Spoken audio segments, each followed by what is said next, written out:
تو کولاشو خوردی نه؟ آره. من هنوزم نظرم همونه. نظر تو چیه همین؟ سیبه؟ آره. کلاش خوشمزه‌تره. اینو توی پارت قبلی با متریال خیلی خفن ترشو خورده بودیم. دیدم شبیه اونه، گرفتم که هم دیگه مقایسه‌شون کنیم. قیمتاشون تقریبا یکی بود. ولی اون خیلی با کیفیت تر بود.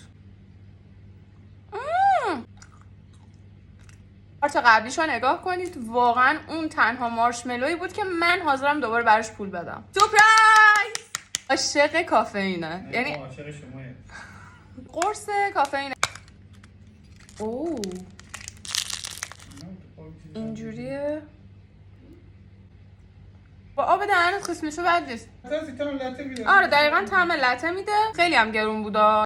نوشته 1816 تا انرژی داره. اگه عاشق کافئینی خاطر انرژیش که شده تستش کنید.